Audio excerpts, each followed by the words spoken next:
Olá a todos, bem-vindos ao Benfica Independente e a mais um Viagens em Vermelho. O ano passado, ou na época passada, aliás, lançámos este conteúdo, né? Este programa, que tanto comentário deu entre a malta a gostar muito, até das sugestões que se foi deixando aqui nos episódios. E esta época, que lá está, Benfica a chegar à fase de grupos da Liga dos Campeões e fazia todo o sentido fazermos, ou continuarmos esta dinâmica de episódios, não é? Falar um bocadinho da cidade e de toda a conjuntura que liga a cidade e o clube, rivalidades, história, para quem vá a Turim e não só, possa também de alguma forma ficar um bocadinho mais informado e até, porque não, se seguirem algumas das sugestões que nós formos deixando aqui. Já sabem que este é um trabalho preparado pelo nosso Aires Gouveia. Aires, meu amigo, bem-vindo.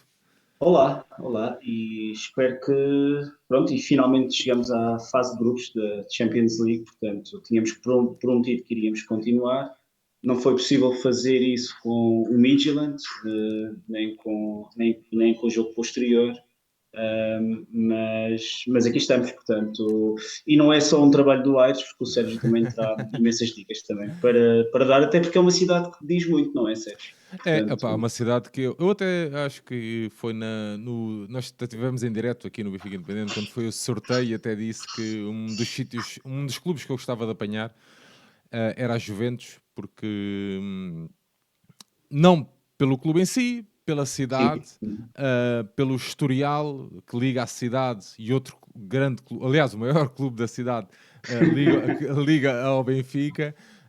Pá, e gosto de aproveitar e ainda agora começamos agora a gravar, ainda agora pus no meu Twitter, aliás, que para o Benfica não se esquecer da coroa de flores, porque acho que só sim. é saber respeitar e engrandecer também a história do nosso clube.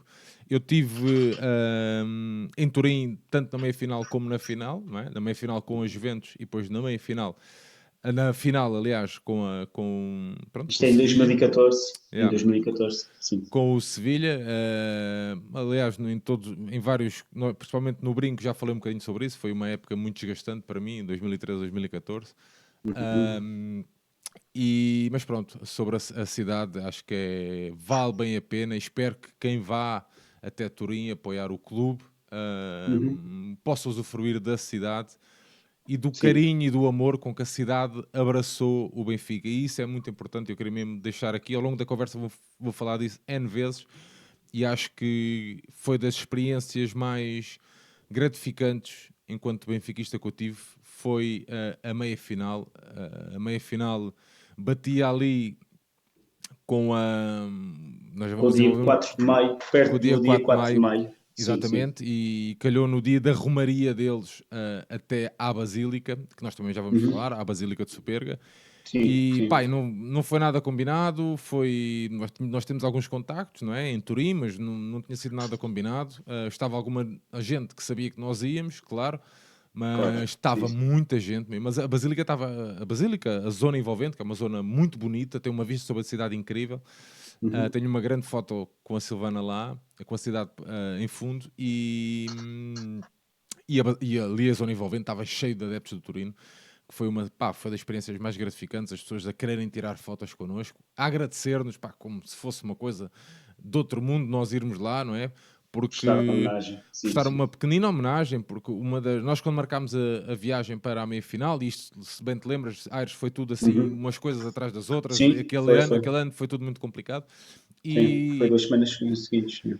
pá, e nós, só dando este apontamento, nós até, eu voei para Marselha e de Marselha depois fomos de carro até Turim e eu combinei com a minha malta, né, com o grupo de malta, pá, a Uhum. primeira, nós onde vamos direto é à Basílica, que eu quero mesmo lá ir e ficamos logo, entre aspas, despachados para o bom e para o mau do que fosse, não é?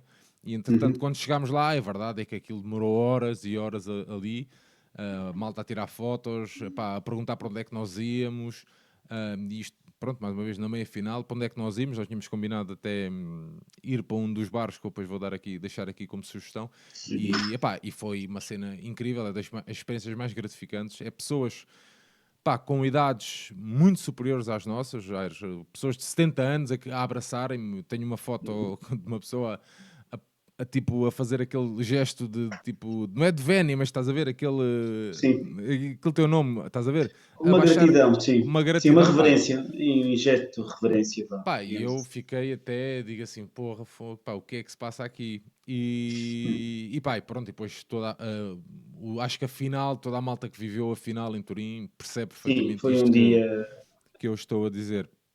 Sim, Ares, sim. Não, não, sim, sim, era só completar essa informação e dizer que eu também, eu não fui aos dois jogos, fui apenas a um, fui apenas à final.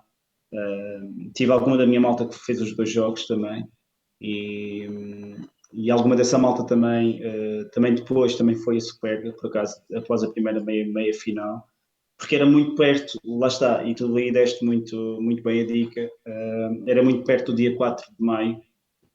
Portanto, e aqui recordando, essa equipa do Turino perdeu a vida porque vinha de um voo de Lisboa, portanto convém também dizer isso. E podem ouvir um episódio do Brinco, que é o número 4 por acaso, que é, que é sobre essa temática do dia 4 de maio de 1949, da despedida do Francisco Ferreira, lá está.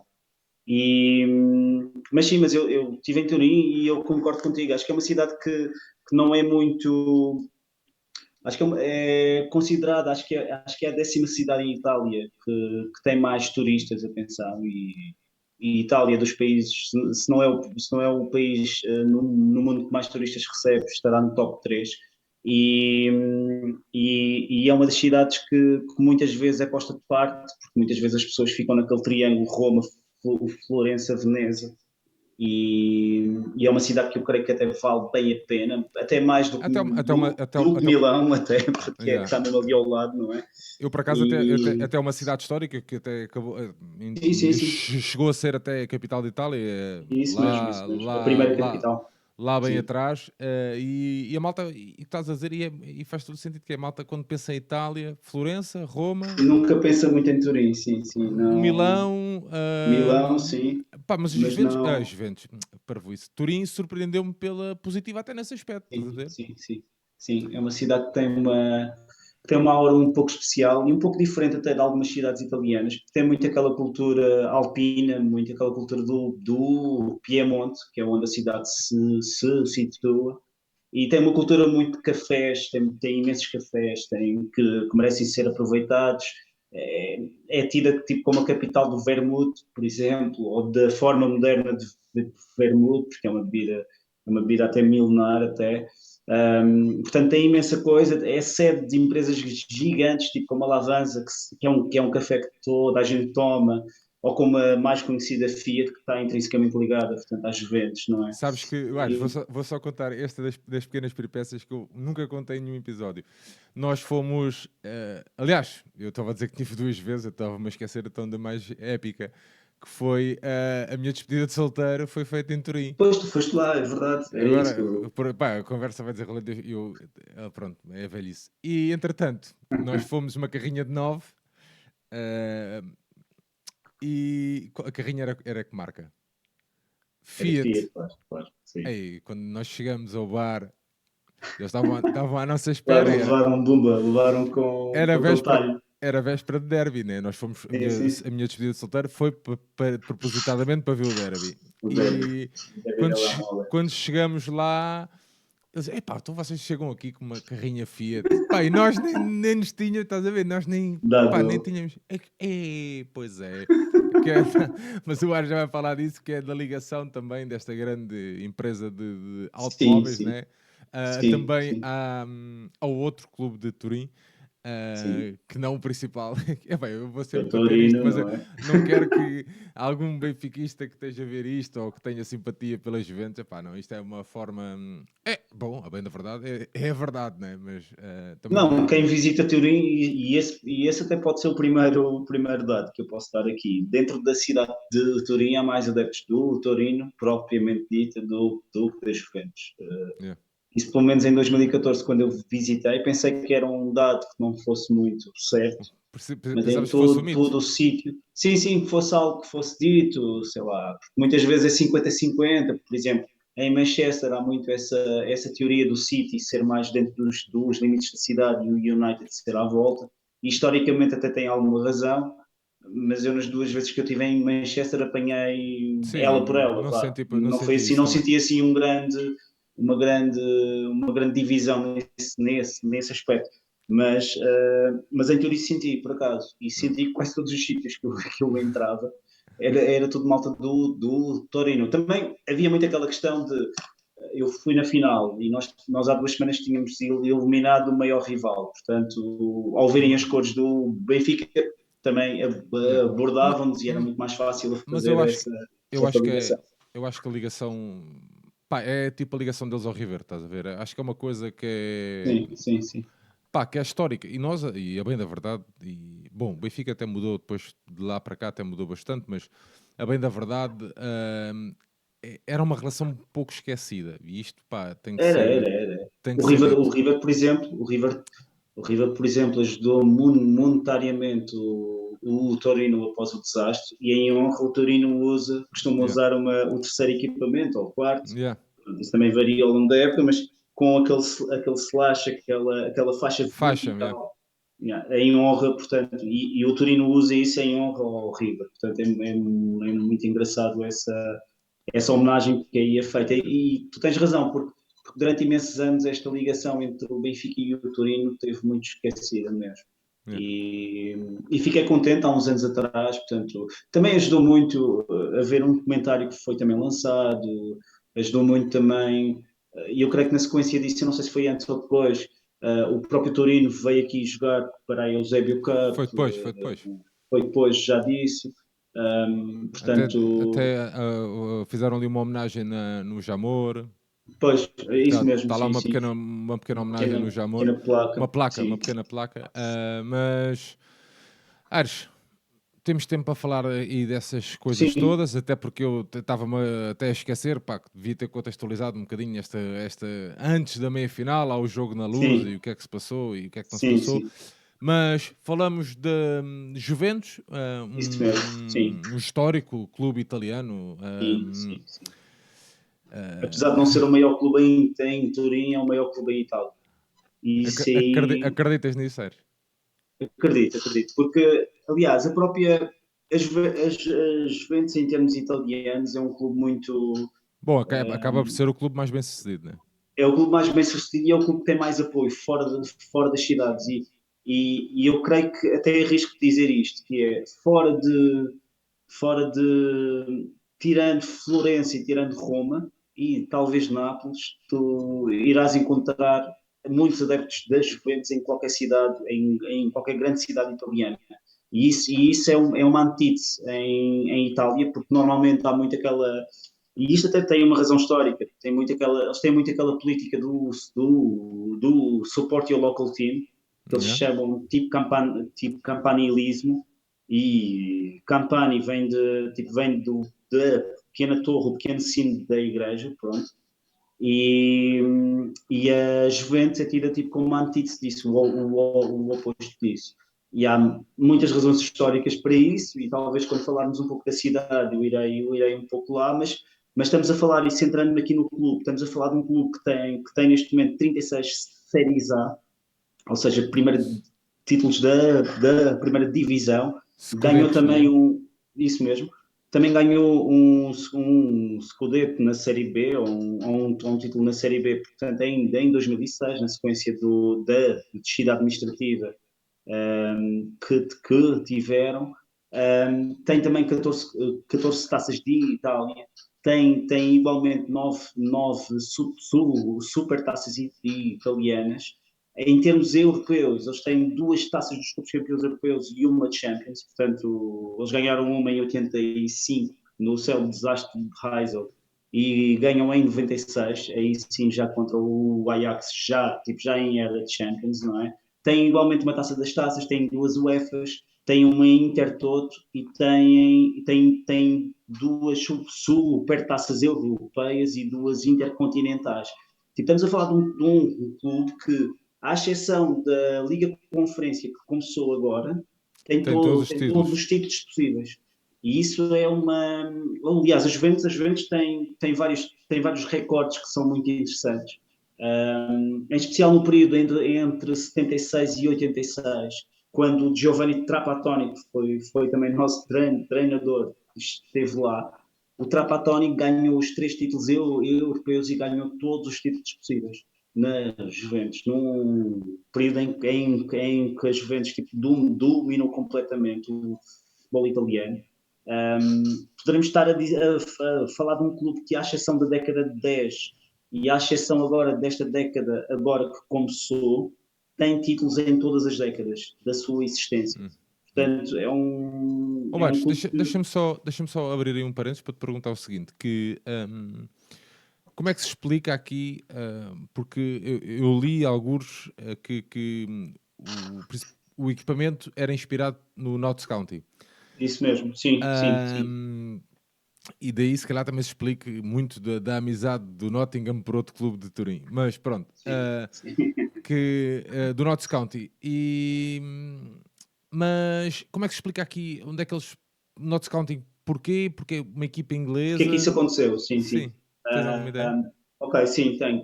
Ok, eu aqui contextualizando, futebol em Itália começou por Turim. Ou seja, Turim foi o primeiro sítio em Itália a ter um jogo jogado.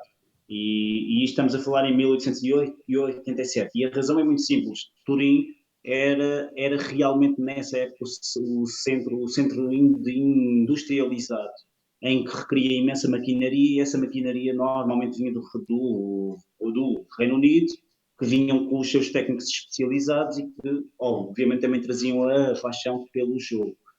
E a Juventus é criada 10 anos depois, portanto, em 1897, no dia 1 de novembro. Ela foi criada num banco de jardim, que por acaso eu creio que está em exibição no Museu da Juventus, na rua Corso Re Umberto, ou rua Rei Umberto, aqui numa tradução livre, à frente de um café que eu irei aconselhar, que eu creio que é o Café Plati, isso mesmo. Que era um café que era muito popular entre jovens. A Juventus foi criada por miúdos que tinham Tanto que entre os jovens 17 eram todos estudantes do mesmo colégio. isso Se mesmo, calhar... que era o Colégio Máximo Azeglio, que era um colégio de letras, era um colégio de classe média alta, digamos assim mesmo. Por exemplo, só a dar aqui um exemplo, estudaram por lá o Primo Levi, que escreveu uma obra-prima, portanto, que retrata muito bem o que foi o Holocausto, não é? Mas também estudou o Agnelli, o Gianni Agnelli, que seria o grande homem forte um de grande homem Itália. Sim, e também seria também presidente da Juventus quando ele era novo, isto de 47 a 52 ou 3. Mas a Juventus, portanto, a Juventus é criada aí num banco de jardim. Portanto, as primeiras cores que foram adotadas eram as cores do clube, eram as cores do colégio, aliás, que era a roupa de educação física. E normalmente eu não sei se era porque a roupa ficava disputada ou não, mas era uma camisola, esse mito. tipo cor-de-rosa, lá está. E havia também tipo uma gravata preta e havia os calções pretos. Portanto, esse era o equipamento oficial ou o primeiro equipamento que a Juventus, portanto, usou. À medida que o tempo tipo, foi avançando e as lavagens tipo, foram desbotando os vários equipamentos que haviam, essas camisas tipo, foram perdendo a cor e elas ficaram quase brancas. E um dos jogadores da equipa que tinha assim tipo, tinha uma casa de importação de textos, portanto em Turim, que se chamava John Savage.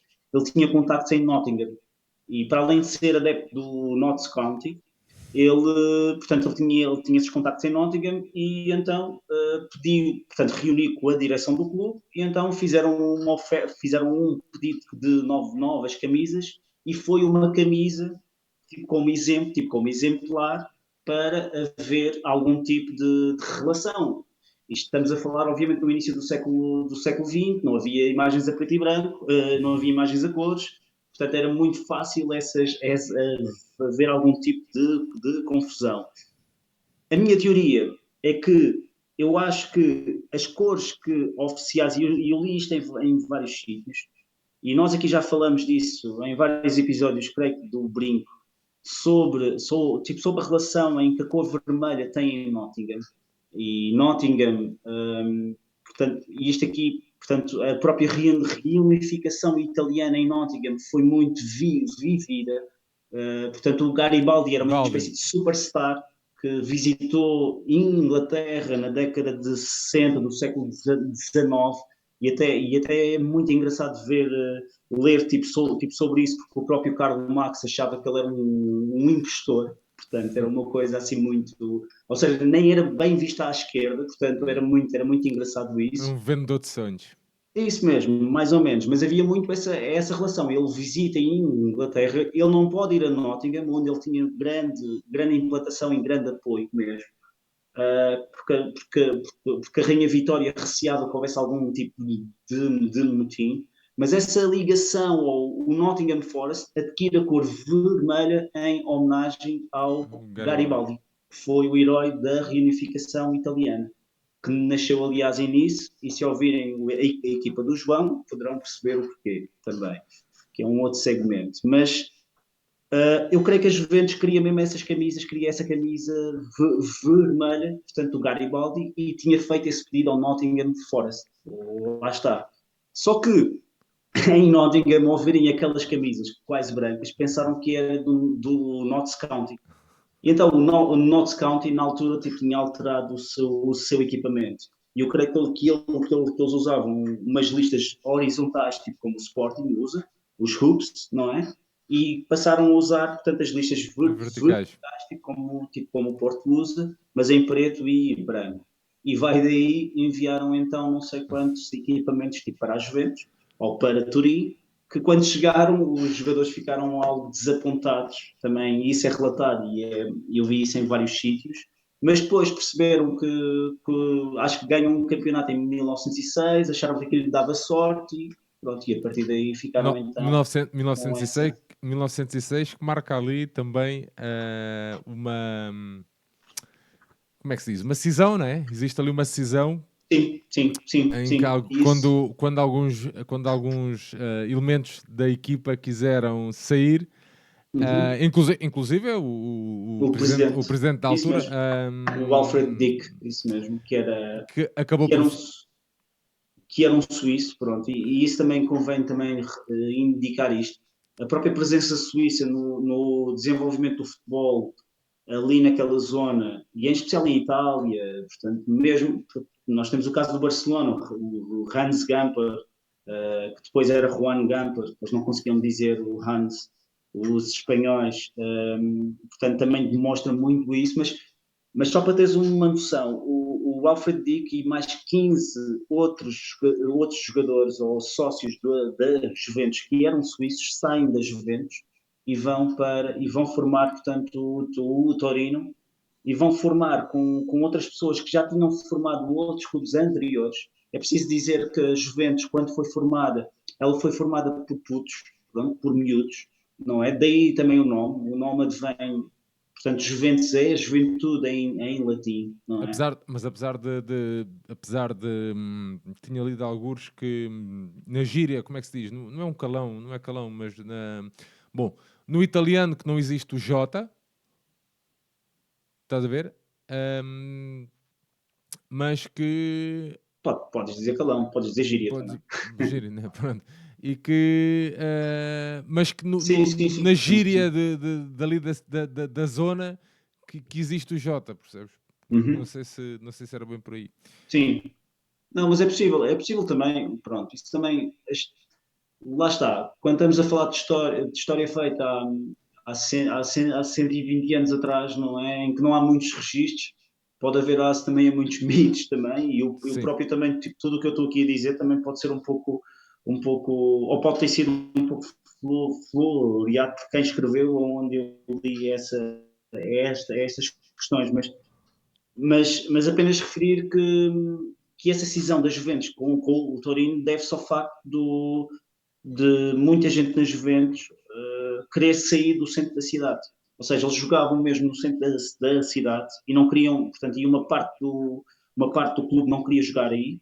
e então o Alfred Dick e outros achavam que não, que deveriam se manter na cidade e daí saírem e formarem, portanto, o Futebol Clube Torino, que já agora é um clube que também se juntou, para além dessas pessoas que saíram da Juventus,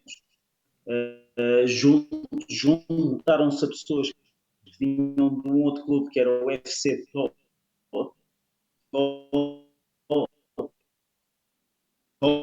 Torinense, que por sua vez tinha sido que era o Internacional Turim. Portanto, estamos a falar de uma época em que os clubes formavam-se, havia fusões, etc, etc. Portanto, é normal esta indecisão toda nessa mesma época.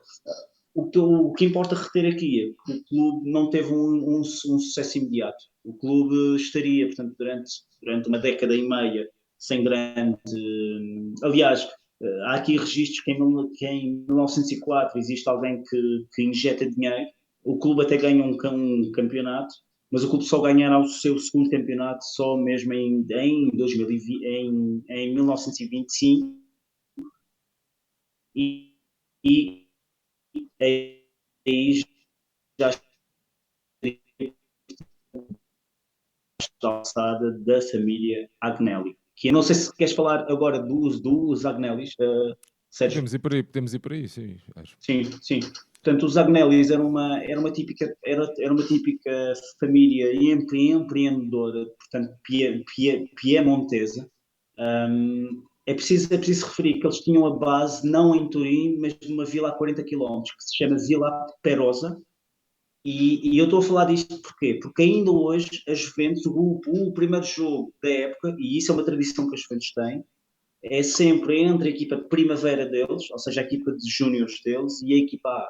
Portanto, e esse jogo disputa-se quase sempre nessa pequena vila. Portanto, é uma espécie de apresentação da equipa que é feita na vila de onde é originária, portanto, a família Agnelli. É muito interessante essa situação. Aliás, quando o Ronaldo foi comprado em 2018, isso até levou a alguns Algumas problemas de piadas. segurança, porque havia imensa gente a querer ir, portanto, o acesso, tiveram que cortar a venda de álcool, etc. Os Agnelli, bem, mas os Agnelli, ao contrário do que é muito propalado, eles não compram logo o clube. O Giovanni Agnelli, aliás, o Eduardo Agnelli, que era o filho do Giovanni Agnelli, que é a pessoa que funda a Fiat, com outras nove pessoas em 1899.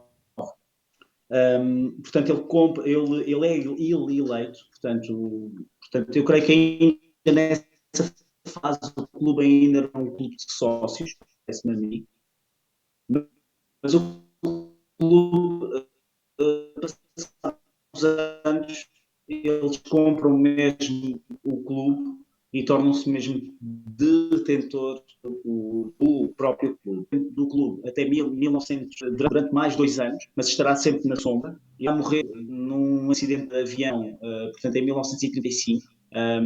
Na altura, a Fiat já estava numa espécie de esforço de guerra, portanto, a Fiat compactuou muito. E é preciso também notar que a Fiat não produzia apenas automóveis, mas também aviões, etc, etc. E nessa altura a Itália estava numa ótica expansionista. Aliás, o próprio Giovanni Agnelli, o tal, o tal, a tal figura paternal na família, Na que família. funda a Fiat em 1899, tinha uma amizade com o Benito Mussolini. É preciso ter também a noção essa situação. Portanto, o clube, a Juventus na década de 30 beneficia muito não só da reorganização do futebol italiano, mas também beneficia muito de uma outra coisa, que é o clube torna-se profissional antes do próprio profissionalismo chegar à Itália, na década de 20. E isso permite às Juventus tipo, ir buscar muitos oriundi, portanto, jogadores argentinos que tinham ascendência italiana à Argentina e ao Uruguai, e com isso a Juventus ganha logo 5 campeonatos seguidos na década de 30, portanto, entre 31 e 35, creio. E isso faz com que havendo rádio e os rádios estarem a ser tão difundidos por Itália, pela primeira vez ao ouvirem um relato de futebol, estavam a ver a Juventus a ganhar em campo. Isso em parte explica o porquê da Juventus ser tão popular, não explica tudo, de longe disso, mas é uma situação que começa aquele termo e uma das alcunhas da Juventus é a namoradinha de Itália, Fidanza de Itália, vem mesmo da década de 30, porque quase de repente toda a gente era adepta da Juventus, e isso deve-se muito à rádio e deve-se também ao próprio perfil profissional que o clube tinha, não é? Ok. Outra das alcunhas que é muito usada hoje em dia, La Vecchia Senhora, Mas vem daí também? Eu, há vem, bocado tinha essa questão, por acaso. vem daí também, vem daí da década de 30. Os adeptos da Juventus normalmente tratavam a Juventus tipo por sim, senhora, só. Ok. E isso é um sinal de reverência. Poderia também ser uma questão, eu também acho que eu aqui estou aqui a especular, atenção, havia este tratamento de reverência por senhor e por senhora, e então os, os adeptos afetuosamente dirigiam-se ao clube com a década de 30 a ficar um pouco mais feio, começam a chamar La Vecchia Senhora. Claro que os opositores, não é? Começam a usar esse termo, num termo um pouco mais, portanto, a referir-se às madames de bordel. A própria Juventus também é chamada de La Madama, também advém um pouco também tipo, dessa década de 30. Portanto, há muito. Eu creio que o ideário da Juventus enquanto clube popular em Itália começa-se a formar mesmo na década de 30. E o Zagnelli tem um grande papel aí, pelo dinheiro que injetaram, pela organização empresarial que deram, mas isto tudo iria ser escalado após a Segunda Guerra Mundial, não é? Após a Segunda Guerra Mundial, eu creio que aqui é uma boa altura de poderes falar de Superga, porque o Torino, a Juventus, está ali o final da década de 30 e a década de 40, tirando a guerra, está na sombra do outro clube da cidade, portanto, o Sim, maior clube da Torino. cidade, não é? O Torino. E face ao desastre, a Juventus então aí aproveita também para dar um salto mesmo. Isso aí, e aí entra em cena o segundo Agnelli, que é talvez o Agnelli mais famoso, que é o L'Avvocato, que era o advogado, que era o Gianni Agnelli, que era neto do tal Giovanni Agnelli, que era o homem que tinha fundado a Fiat, era filho do tal Eduardo Agnelli, que tinha morrido em 1935, era um jovem quando tomou conta da Juventus. Aliás, há aqui um padrão, que é a Juventus começa a ser usada pelos próprios Agnelli como uma espécie de estágio para Ok. vários membros da família começarem a entrar em questões de gestão de equipa, em questões de gestão de empresa, etc. Daí também explica, talvez, o porquê da Juventus ter sempre esta mentalidade tão empresarial e tão bem organizada, Eles que foram, obviamente, acabaram por ser os principais beneficiados, não, do desastre, sendo que sim, logo de seguida ganham um bicampeonato, não é? sim, isso mesmo. 49,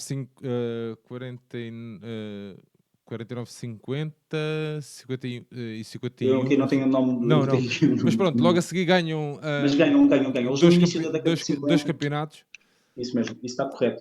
E eles, eles também, esta época, e eu aqui tenho que explicar aqui, desculpem, eu talvez eu ser um pouco, estou a falar demasiado, vou a falar, mas Sérgio, interrompe-me se Não, tiver não, não, alguma mas é que faz questão. sentido contextualizar. Sim, Os a episódios têm questão mesmo de é, ser nós assim. estamos aqui a falar na Segunda Guerra Mundial, no pós-Segunda Guerra Mundial, a Itália começa a Segunda Guerra Mundial no lado do eixo, mas depois acaba, portanto, no lado aliado, não é? E, e a Fiat, o fundador da Fiat, que aliás havia aqui um termo, aliás eu por acaso não referi isto, mas apenas aqui um pequeno à parte, o Giovanni Agnelli apenas investe na Fiat, porque ele era um empreendedor, não foi ele que teve a ideia, porque lhe venderam a ideia de um projeto de criação de uma carruagem sem cavalos, daí a Fiat. Portanto, Ok. a questão é mesmo, é muito engraçado este termo, era uma carruagem tipo sem cavalos, que era um automóvel. Mas o tal de Giovanni Agnelli é afastado, porque ele tinha uma amizade com o Mussolini. Não se pode dizer que em Itália tipo, tenha havido uma espécie de desfascização, longe disso mesmo. E a história é muito complexa também, mas digamos que houve certas empresas e certas pessoas em cargos-chave que foram postas de parte, pronto, tipo, Ok. como é normal, não é? Sim, sim, sim, e, sim. e a presidência da Fiat passa para uma outra pessoa e o Agnelli, que era o sucessor natural, o herdeiro, para estagiar, e na altura ele era uma espécie de playboy, e há muitos relatos dele enquanto playboy, não é? Um, ele então inteira-se então da Juventus tipo, Acaba para por ser. treinar. Acaba por ser. Ele foi nomeado presidente honorário. Depois, mas ele foi mesmo Ok, presidente. Ele durante 40, tipo, entre 47 e 54, segundo a minha nota, ok. ele é mesmo presidente da Fiat mesmo. E depois ele afasta-se um pouco, portanto, ele assume a presidência da Fiat em si. Aliás, ele é presidente da Juventus e assume então a seguir a presidência da Fiat e deixa essa presidência do clube tipo para o irmão, que era o Umberto Agnelli, que era um tipo que esteve sempre na sombra ao longo da sua vida mesmo, ao longo da vida do Gianni Agnelli, que era uma pessoa cheia de si, era maior que a vida, o Gianni Agnelli era tido como um ícone de moda, aliás, há várias votações que o nomeiam como uma espécie de. Aliás, os Agnelli são tidos tipo como os Kennedy de Itália. Portanto, tem toda esta, esta aura à volta deles, não era? O Gianni Agnelli em especial era tido tipo como uma espécie de rei de Itália, não é? E a monarquia aí já tinha acabado. E, e ele era uma figura tão influente, tão influente, e só para terem uma noção, ele acaba por ter mais tarde assento no tal grupo secreto, que não é assim tipo tão secreto, que é uma espécie de fórum de discussões, que é o Bilderberg Group, que há várias teorias da conspiração à volta disso. Mas, por exemplo, isso explica o porquê do Kissinger, que foi um importante secretário de Estado dos Estados Unidos, ser adepto das Juventus. Isto é porque ele era amigo pessoal do Gianni, Ah, do Agnelli. Gianni Agnelli. Portanto, a dada altura da sua vida, no final da vida, ele era mesmo o italiano mais rico do mundo. Pronto, também convém ter essa noção. O irmão era um pouco mais low profile, mas era o irmão que realmente estava na casa das máquinas. Era o irmão que fazia as contratações, que tinha olho para o negócio a nível desportivo. E entre 55 e 62, ele lança mesmo as bases de uma Juventus que na década de 60 irá vencer imenso a nível interno, mas que a nível internacional nunca irá conseguir muita, O, o, muita tração. o clique para a Europa faz ali perto em 80, não? Isso mesmo. Isso também deve ser uma questão que não é muito falada, é que, pese o Gianni Agnelli fosse uma pessoa muito, não vou dizer espampanante, mas uma pessoa muito, que concentrava em si muitas atenções, ele é autor de várias alcunhas e de várias, mas alcunhas muito, muito interessantes e muito engraçadas, tipo é sobre os jogadores e várias frases. Mas eles sempre seguiram na Juventus uma questão que era uma lei, que era a lei dos três S, que era simplicidade, seriedade e sobriedade. Ok. Ou seja, eles nunca fizeram, ao contrário dos seus vizinhos em Milão, o Inter e o Milan, que na década de 60 realmente, a nível internacional, despontam mesmo. Eles nunca fizeram contratações bombásticas. E isto porquê? Porque eles tinham a Fiat. Ou seja, eles não poderiam estar a gastar dinheiro num jogador estrela e depois estar a despedir trabalhadores. Aliás, Sim. há imensas alturas na história em que é muito interessante, e nesse aspecto o Avvocato ou o tal Gianni Agnelli era um mastermind nisso. Por exemplo, o Paolo Rossi foi um jogador, um icónico jogador, que passou pelas camadas jovens das Juventus, etc.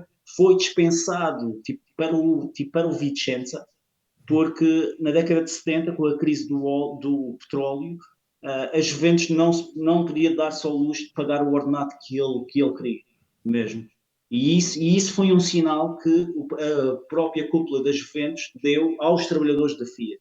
Portanto, a Juventus era Mas usada aqui. O Rossi foi dispensado de quê? Depois de ser depois do Campeonato do Ele a Mundo? seguir volta. Sim, sim. Ok. Não. Antes Antes. do Campeonato do Mundo. Isto é 78 mesmo. Ok. Depois ele vai ainda a um outro clube e eu creio que só depois do Campeonato do Mundo ele volta então às Juventus mesmo. Porque Mas ele depois do campeonato, ele é considerado o melhor. sim, e depois também teve naquele escândalo anterior Yeah. também, é verdade. No Tottenham, em que a Juventus não esteve aí envolvida, era mais o Milan, a Lazio, etc. Mas é muito interessante ver que a Juventus é sempre tida como uma espécie de como um instrumento que os próprios Agnelli usaram para demonstrar algo em termos de Fiat mesmo, em termos de sociedade e influência na sociedade italiana. E isso também passa para a própria percepção que a Juventus tem, que é preciso ter em conta, e daí a razão desta minha contextualização, que é Turim quase que duplica a população da Segunda Guerra Mundial desde 1945 até 1970. Ou Ok. seja, nós estamos a falar de uma cidade que tinha 700 mil pessoas e que passa de repente a ter quase 1,3 milhões de pessoas. E a esmagadora maioria dessas novas pessoas que migraram para a cidade vieram do Sul. Vieram do Sul pobre, rural, atrasado, e que olhavam para Turim e para a Fiat como uma espécie de oportunidade na vida, como uma espécie de milagre ali.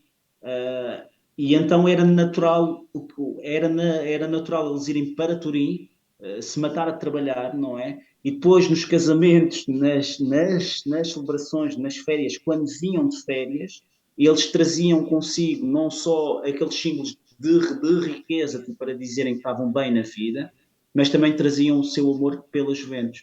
E a Juventus então era tida. Devia ser também muito cultivado Isso nas mesmo. fábricas, digo eu. Isso mesmo. E os filhos dessas pessoas que foram para Turim, Daí, ao nascerem. será que é aí que se pode explicar também esta questão de se dizer, o mito ou não, que a Juventus tem muito mais adeptos fora da cidade, também se Isso calhar mesmo. por É causa disso, isso, não? essa questão mesmo. É isso mesmo.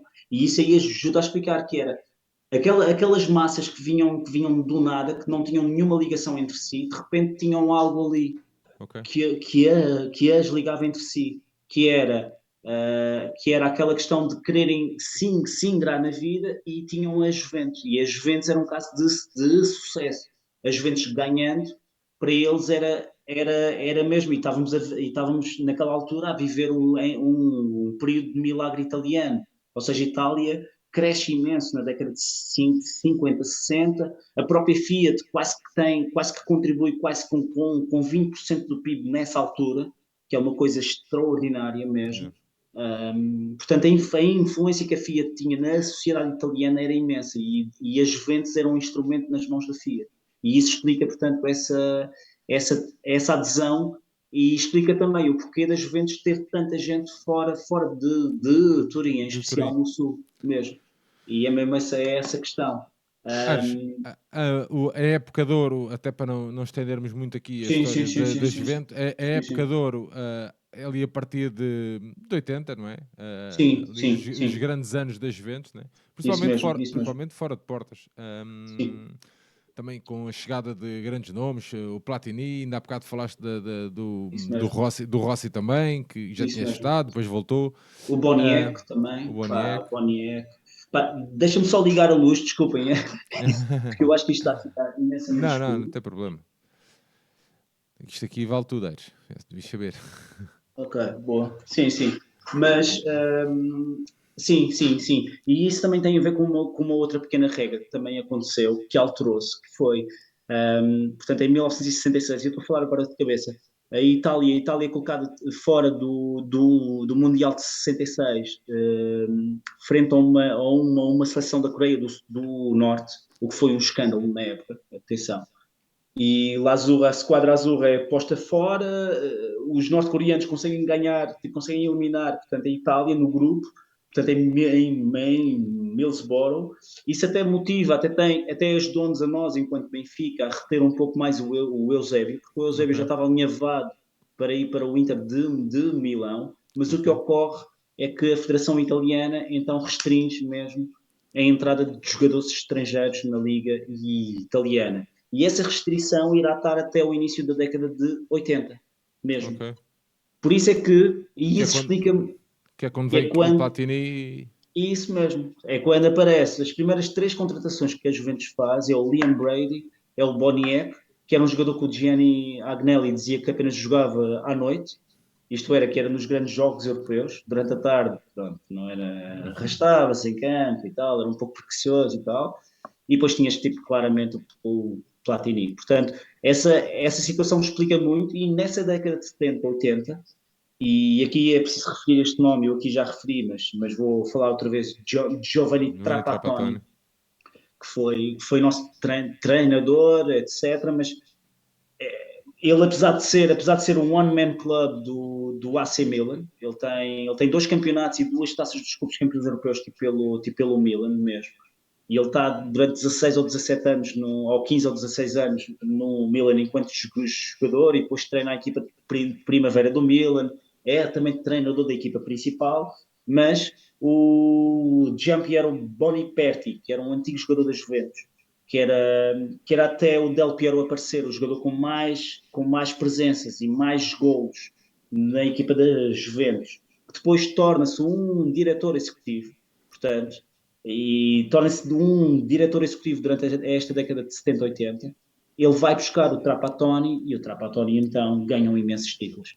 É mesmo, ele ganha 6 campeonatos, 2 taças de Itália, ganha as três provas europeias, portanto, mais a Supertaça Europeia e mais a Intercontinental, isto tudo entre 77 e 86. Yeah. Portanto, é muito. O Eu acho, que- acho, Trapattoni que- deu aqui. eu acho que um treinador só assim, com um nome, ou com um nome tão importante quanto Trapattoni é o Lippi, apesar se Sim, o calhar, se Lippi já vem calhar, numa segunda. Sim, sim, se sim. calhar Mas sim, não ao concordo. nível da quantidade de conquistas, mas porque quebra ali um Mas o Lippi tempo. consegue uma coisa que o Trapattoni não conseguiu, que é uma Intertoto. Yeah. Que a Juventus também tem uma Intertoto também. Mas sim, sim, sim. O Lippi vai ser essencial porque, se Porque eles reparares, tiveram quase, não chegou, mas quase 10 anos sem ganhar o título. isso Né? mesmo, devido ao Milan, devido ao Super Milan, às equipas de Milão. O Inter também teve extremamente forte ali no final da década de 89, de 80, 90. Portanto, sim, a Juventus, sim, o Lippi vai ser extremamente importante numa segunda fase, Yeah. já com outros jogadores, como o Zidane, etc, etc. Portanto, muito, ou seja, é muito interessante ver que a Juventus consegue estar em todas as décadas do futebol italiano a vencer títulos, e isso Mas explica antes, muita mas coisa. antes, mas uma geração antes de Aires, uma geração antes do Zidane é a turma do Baggio, Isso mesmo, o sim, Baggio, sim. Que eles vão roubar, o, De, vão o, roubar, vão buscar a Fiorentina, que é yeah, a base de uma grande rivalidade. o Deschamps, Deschamps, isso O mesmo, Conte Conte, agora, sem cabelos, sim. yeah, o E Vialli, e na altura já começava a despontar também, um o dos melhores. Ravanelli também, pronto, também, essa malta E toda. o Del Piero já é E o Del campeão, Piero, isso mesmo, aí já é campeão também. em 96, sim, já está lá. Sim, mas apenas regressando aqui à década de 70, 80, eles, é preciso também terem noção que Itália vence, após imensos anos, imensas décadas, vence novamente o Mundial em 82. E em 82, da final que a Itália disputou tipo, contra a RFA, 7 jogadores dos 11 eram da Juventus. Ok. Essa final em Itália foi vista por 32 milhões de pessoas. É até hoje o jogo de futebol com mais espectadores em Itália mesmo. E essa situação ajuda, mais uma vez, tal como a rádio ajudou na década de 30, tal como a questão do milagre italiano e a Fiat ajudou na década de 50, 60, aqui isto irá ajudar as Juventus a consolidar o seu papel com uma equipa mais forte e com uma real equipa de Itália, percebes?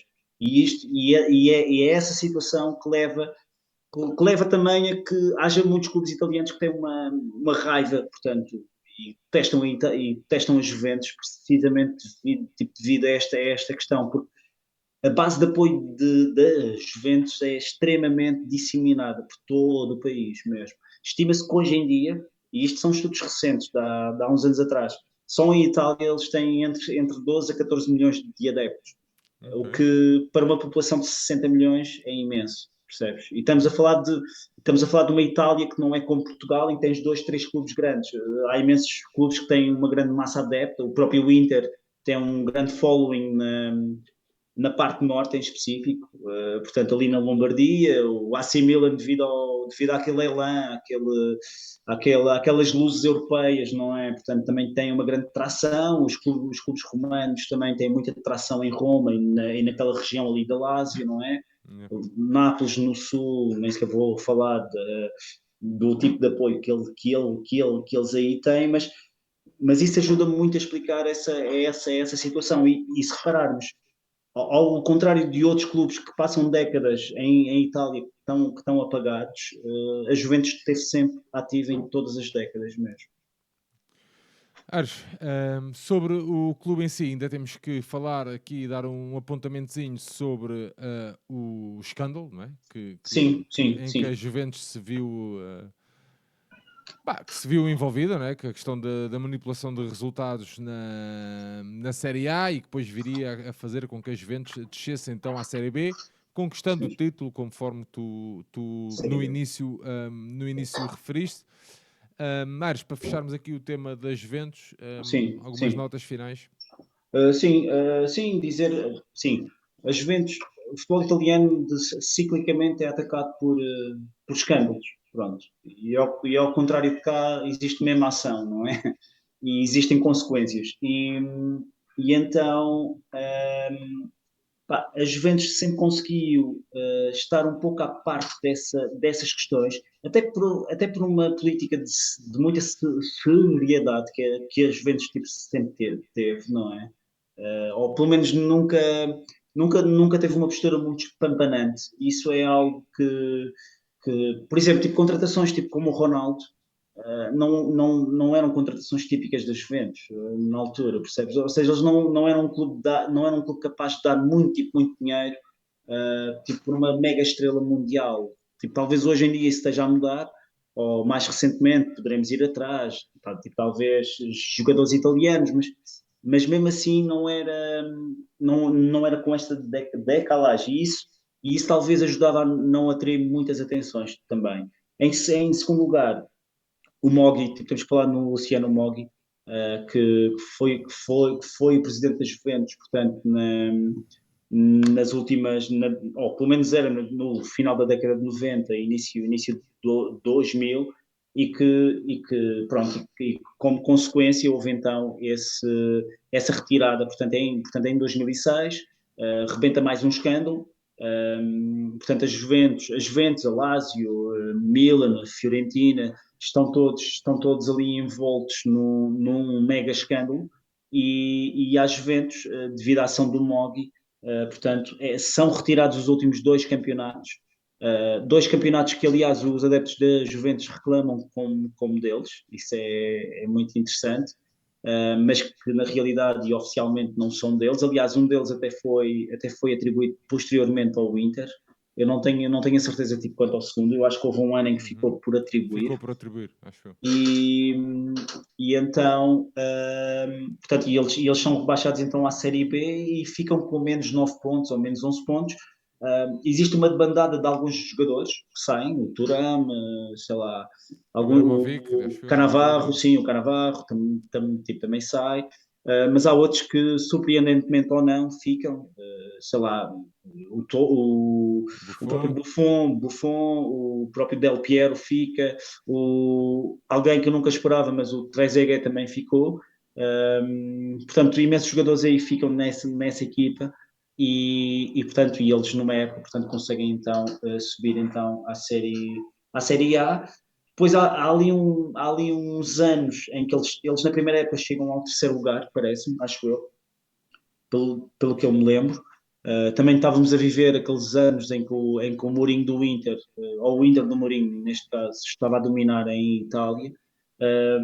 Mas a partir de 2011, então em diante, eles embarcam numa série de 9 campeonatos seguidos, algo nunca visto em Itália. Também beneficiaram aí de um menor investimento do Milan e outros clubes, mas tiveram mais uma vez, lá está, era um clube bem gerido, tiveram a excelente ideia de fazer um estádio para eles, e isso aí permite-me aí introduzir o quarto Agnelli que passou pela presidência, que é o André Agnelli, que é desde 2010 em diante, que não é filho direto não é filho direto do Gianni ou neto do Gianni, mas aliás, não é filho do Gianni Agnelli, mas é do Humberto. Portanto, aquela pessoa que sempre esteve nas sombras, que tinha o olho para um negócio. E o Agnelli, este Agnelli, o Andrea, é a pessoa responsável pelo facto da Juventus estar no atual estádio e ter um estádio atual próprio. É dos poucos clubes em Itália. Na altura era o único clube que não tinha um estádio que não fosse municipal, ou seja, eles construíram um estádio, avançaram mesmo, fizeram um estádio pequeno, fizeram um estádio para 41 mil pessoas e aliás já tivemos lá os dois. Yeah. E Não, é verdade. e em comparação com o estádio que existia ali naqueles terrenos, né? Que era um estádio Sim, o Del com Alpi, o sim, Del consigo Alpi, ter. que era um estádio com pista de atletismo, né? Que era muito Sim, e que foi comum, construído. que era ainda é comum em Itália, né? Em Sim, sim, alguns sim, sim. campos. Yeah, sim, Neste novo estádio optaram por não fazer isso, e bem, até para aproximar as sim, bancadas sim, do sim. relvado. Relevado. Um, Fizeram, só que tinha aqui uma nota, porque a inauguração do estádio, que eu entretanto perdi-me, mas qualquer coisa como 2011, se não me Sim, engano, sim, sim, sim. era ali junto com o aniversário Com o 150 Notts County, sim, do Notts County. E foi o primeiro jogo que foi com o Notts yeah, County. e com Sim, o aniversário, com o 150 aniversário da unificação da Itália. isso mesmo. Sim, sim, E sim. acabou por ser. Essa questão é muito interessante tu falares nisso, porque, e talvez quando falarmos num segmento tipo sobre Turim, mas a Juventus tem muito essa questão, como não é um clube que sempre se projetou como um clube de Itália, ou seja, não um clube de Turim. De Turim. E isso explica muita coisa, explica o porquê dos grupos da Juventus usarem muito a bandeira Bandeira italiana. italiana. Yeah. Pronto, também há ali uma tendência muito para a direita, é verdade, Sim. mas apesar dos primeiros grupos deles serem de extrema Serem de esquerda, esquerda. é verdade, na década de 70, mas rapidamente isso alterou-se, não é? Mas isso explica o porquê do símbolo, o atual símbolo da Juventus ser aquele monograma, ou seja, sem qualquer tipo de ligação à cidade, e permite-me só, que eu sei que já estou a ir um pouco Não, não, longe. não. Eu ia te perguntar pelo emblema, o logotipo. Ou seja, Sim, sim, para isto vou chamar mesmo logotipo. Não vou chamar ok, sequer um emblema, ok. porque eu acho que aquilo não é um emblema. Mas se calhar vais-me contrariar, mas É pá, é assim, é um epá, logotipo, mas é um emblema, não deixa de ser sim, um emblema. Mas é que ganhou uma nova roupagem em 2021, não foi? isso mesmo, sim, começou a ser desenhado em 2017, mas foi agora, sim, sim. E basicamente tem a palavra Juventus no topo, tem o J, portanto, com um espaço a meio, a dar espaço a fazer uma espécie de T, para fazer uma simbólica ligação a Turim.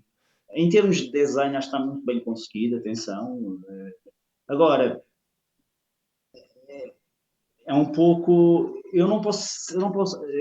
Eu tinha uma ideia, eu antes de preparar isto e antes de ler o que eu vou dizer agora, eu tinha uma ideia. Tinha uma ideia sobre que a Juventus estava mesmo completamente a renegar o passado, etc, etc. Mas depois eu vejo, e a Juventus, entre a fundação e esta mudança de símbolo, a Juventus mudou uma, duas, três, quatro, cinco, seis, sete, oito, nove vezes de símbolo. E muitas vezes fizeram mudanças como passar de ter um Hum, touro, que é o Mas símbolo da cidade, atenção, no emblema, e ter a cor azul nesse emblema, atenção, também é uma cor de Turim, e já agora o primeiro símbolo da Juventus era monocromático, e tinha uma inscrição em latim que dizia aquele que não recebe a coroa, aquele que não joga pelas regras, que é um pouco interessante também, que é uma citação do Paulo Tarso, que é um teólogo cristão do século I. Pronto, ok. Mas basicamente eles tinham o touro da cidade, etc, etc. E em 1930, em 1929, 30, eles depois atualizam o símbolo no início da década de 20, colocando assim umas cores, colocando o amarelo, etc, etc, um dourado. Mas em 1929 eles retiram o touro e colocam uma zebra, porque vários clubes italianos estavam a adotar, por uma questão de marketing, lá está, isto aqui decorria da profissionalização do futebol, atenção, estavam a adotar animais tipo como símbolos Ou mesmo. achas que o touro. Também estava associado também ao taurino, pronto, claramente, pronto, pelo próprio nome. Mas eles adotam a zebra mesmo. E eles então, ao adotarem a zebra apenas dura 2 anos, e em 31 voltam novamente ao touro, só para tu veres. Depois eles fazem ali uma grande volta e em 77 vão para a zebra, numa versão completamente estilizada, muito parecida a este emblema que eles têm agora, e é por isso que eu digo que o emblema que eles têm agora não é uma questão vinda do nada, atenção, eles sempre tiveram essa situação, nunca tiveram pésimo em usar outros símbolos mesmo, Ok. ou seja, que eu aqui iria descrever como uma espécie de alpha pattern, é uma espécie de monocromático, que é como se estivesse a preencher uma figura em que apenas preenchesses metade. É um símbolo muito giro, por acaso, de 1977, que eu aconselho que pesquisem. Mas depois, de 89 em diante, eles voltam a usar o touro, pronto, aí estava, e então voltaram então em 2017 a colocar, portanto, a fazer uma coisa fora da caixa com este J. Por isso é que eu estava a dizer, eu antes pensava que eles tinham renegado, estavam a embarcar naquela viagem, naquela trip, se é que eu posso usar esta palavra, que tem afetado vários clubes em usar, em simplificar ao máximo os símbolos, e isto é uma tendência, é verdade, mas eles já, em abono da verdade, eles já tinham feito isso anteriormente. Já agora, e dado que eu falei aqui na zebra, eu só vou aqui referir aqui mais duas ou três alcunhas, que também ajudam a explicar também o clube. Para além de La Vecchia Senhora, La Fidanza d'Italia, La Madama, que eu aqui já expliquei, também, eles também são conhecidos tipo como os Bianconeri, devido às cores, lá está, As zebras?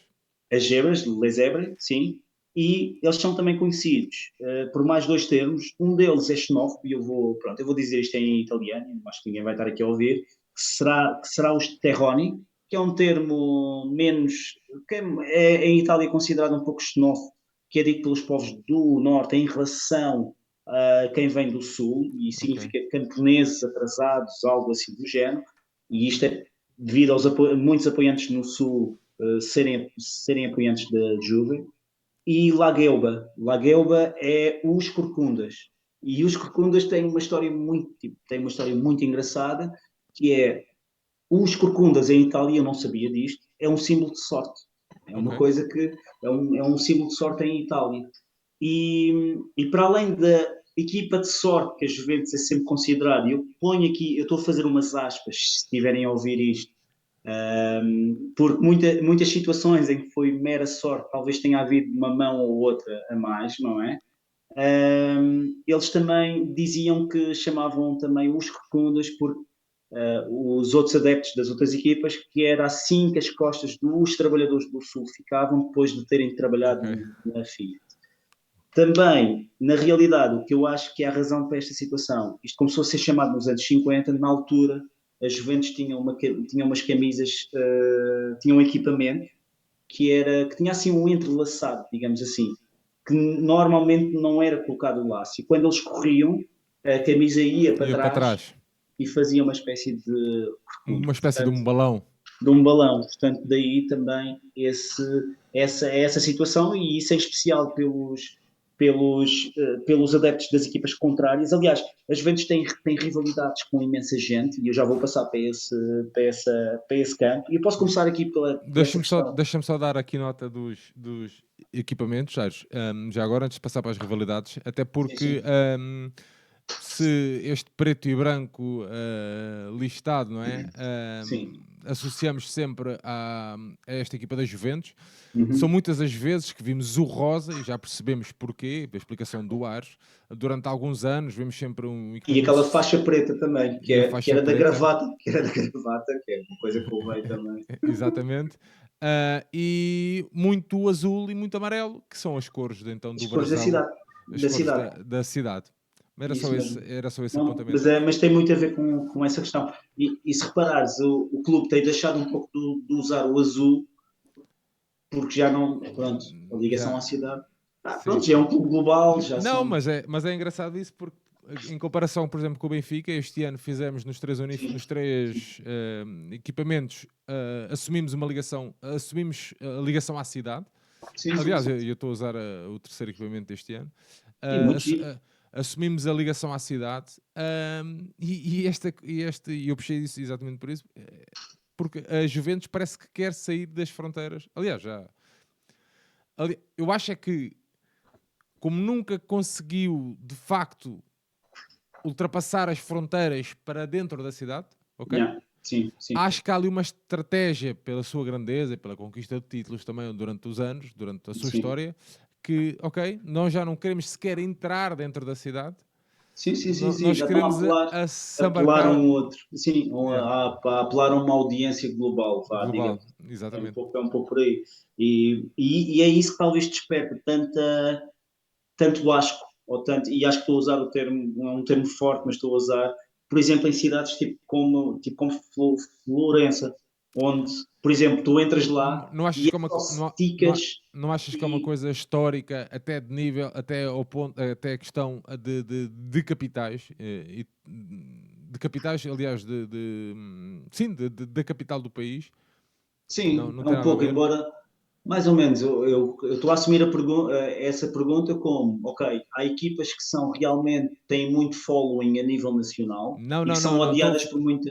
estou a falar exatamente da questão entre a Turim e Florença. Sim, também tem a ver com isso. Ou seja, Turim foi a primeira capital do reino italiano, de 1861 a 1865.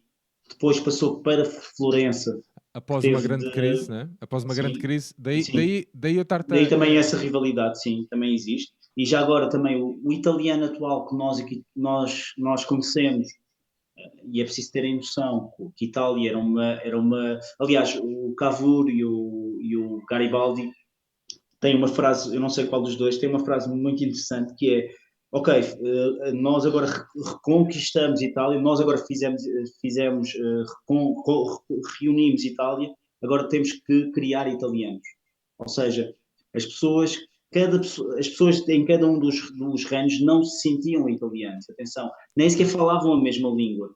E isso dizem que o italiano atual até provém de Florença, ou tem uma grande base no dialeto que era usado em Florença, em especial, e deve-se também ao facto de ter sido capital entre 1865 e 1871, quando Roma ou os Estados Papais são libertados e Yeah. então a capital passa para Roma. Mas, por exemplo, em Florença, para além dessa questão mesmo, que tu aí referiste bem, dessa questão de capitais, também há uma questão que é Florença, conforme eu aqui já disse, é das poucas cidades em Itália em que eles são realmente são One City Club mesmo.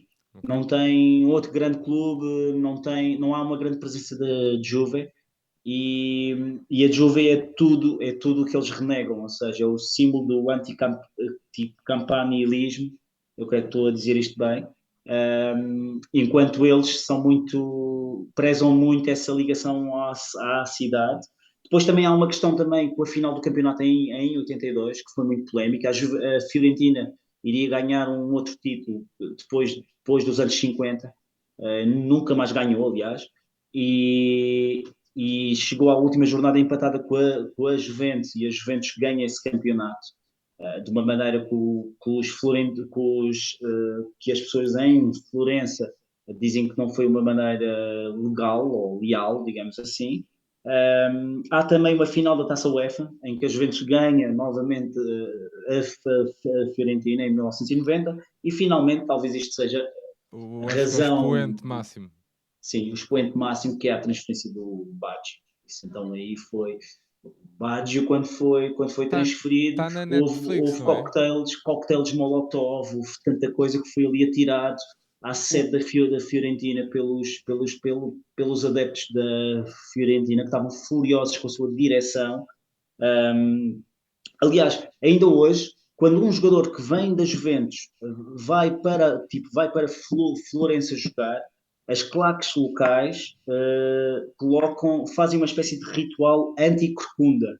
Oferecem, obviamente, fazem uma série de misticismo e fazem ali um ritual ali à volta, e só após isso é que o clube pode assinar pela Fiorentina, só para verem um nível de já, já ódio agora, já que agora que há, que há falaste no aqui. Baggio, deixa-me só dizer que está disponível na Netflix um documentário sobre o Baggio. E eu Ok, aqui há não sei tempos, isso, mas nunca vi. e nunca viste, eu aqui há tempos vi alguém a referir-se ao documentário como foi uma oportunidade tão perdida quanto foi aquele penalti Aquele penalti em no 94. Mundial de Yeah. 94. Yeah. Pá, Isso porque faz sim, lá para cima. podia estar bastante melhor, mas pronto, fica aqui também Essa dica, sim, sim, uma boa dica. essa dica. Ares, vamos avançar Sim, então sim. para a Deixa-me cidade, só, até por não sim, diz. só duas coisas mesmo. Para além de Florença, tenho que falar do David Della Mole.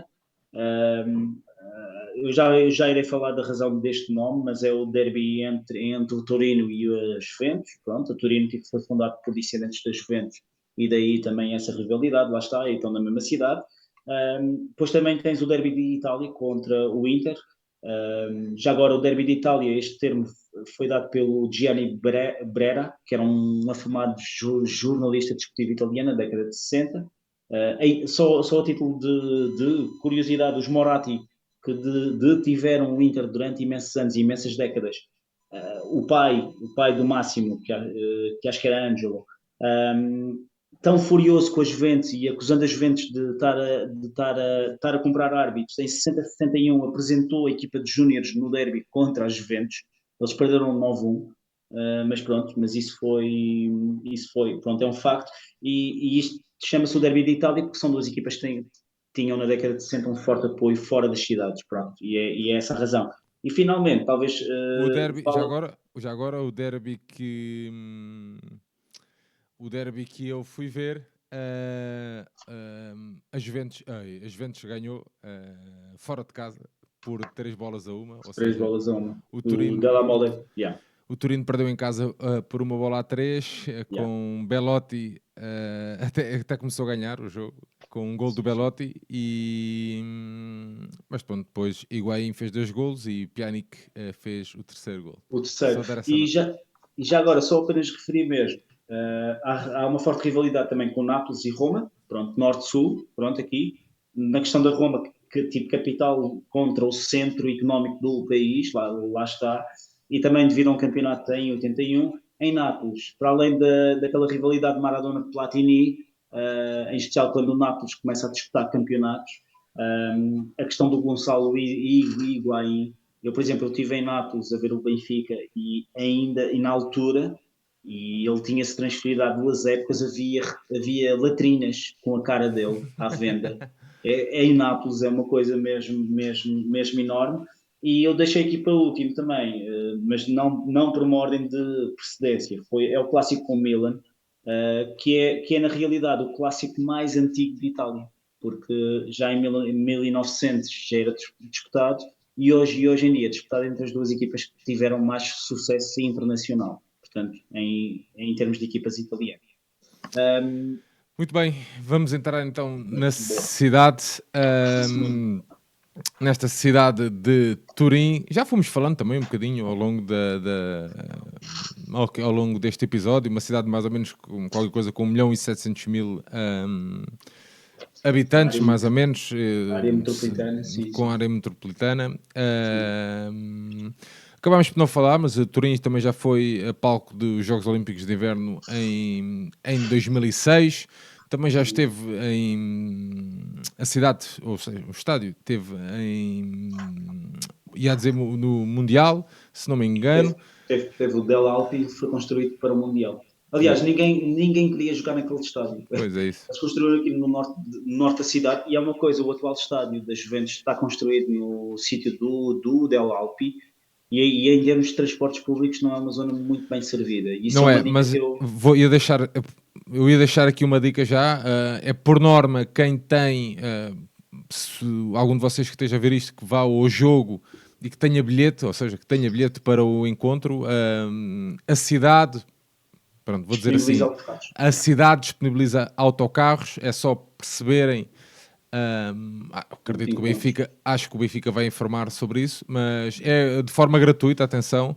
Sim. A cidade, no centro da cidade, saem autocarros diretamente para o estádio e no final vice-versa, e pronto, de forma gratuita, portanto, para a malta que esteja assim mais perdida, de forma é que pode ir para o estádio ou até com outros benfiquistas. Não se metam na ideia de ir a pé do centro da cidade, porque fica não, isso é longe, é mesmo extremamente longe. muito longe. Eu fiz isso, eu fiz isso depois da eu fiz isso depois da final, mas completamente perdido no. Sim, também. Eu também, mas atenção, eu fui, mas fui à procura do metro, e o metro fica mesmo longe também. Yeah. E acaba cedo também. Portanto, por isso mesmo aproveitei mesmo esses autocarros. Até porque a zona é mesmo completamente fora, é mesmo no norte mesmo. Yeah. Isso não é bem acessível. Apesar de haver ali uma zona residencial perto, também não é assim. Pá, não vou estar a criar aqui grandes filmes, mas pronto. Aproveitem os olhos abertos também aí nessa zona. Aproveitem os autocarros, porque de forma gratuita é só perceber onde é que será o meeting point dos adeptos do Benfica. Pá, a malta costuma viajar, já deve estar mais que habituada a isso. Aliás, já agora está-me a faltar o nome da avenida, mas pronto, ali de uma avenida junto ao meeting point que foi para a final, havia ali um pub na avenida ali. Que é na Vitório, Piazza Vitório Veneto. Sim, um bocadinho antes na avenida que chega à praça, está ali um pubzinho à direita, foi aí que nós criámos o nosso pequeno meeting point, e então depois fomos a pé até ao meeting point do Benfica e apanhámos aí o autocarro. Isto na meia-final, correu tudo bem, porque depois os autocarros estavam também à espera para nos trazer. Na final já não correu assim tão bem, que não havia autocarros. Mas pronto. Eu fui a pé, mas eu tentei ir de metro e fui, pronto, assim com um grande capção. Mas, de forma resumida, vamos aqui falar um bocadinho e dar também aqui alguns destaques da cidade, o que é que a malta pode ver. Ok, boa. Até que eu perdi imenso tempo com a questão do clube. Mas Turim, já agora começar por uma coisa básica, que é o nome. De onde é que vem o nome Turim? Conforme já devem ter percebido, pelo símbolo de touro, etc.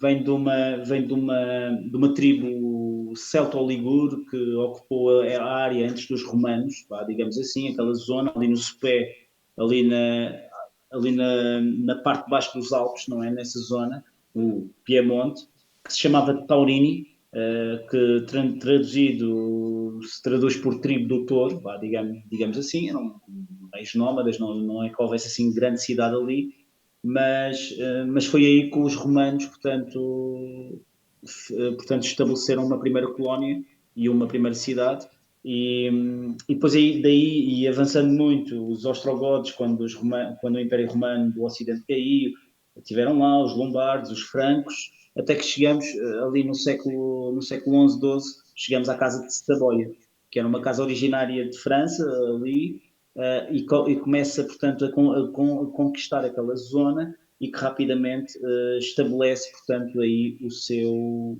ducado, primeiro condato e depois ducado.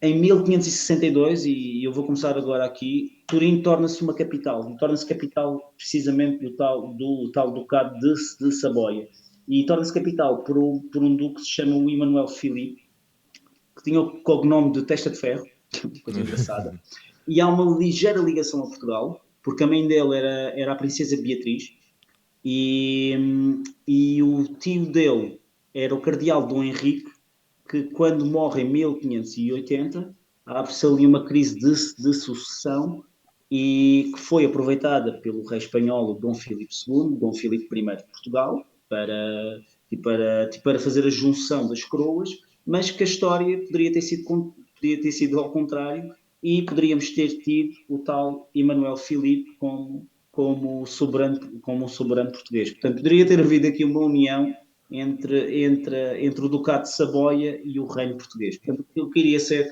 a nível territorial, iria ser qualquer coisa, mas obviamente isso não foi em frente, porque ele não teve apoios suficientes para tal, mas data desta altura, portanto, 1560, 70, 80, 90, etc., as grandes alterações arquitetónicas que a cidade tem.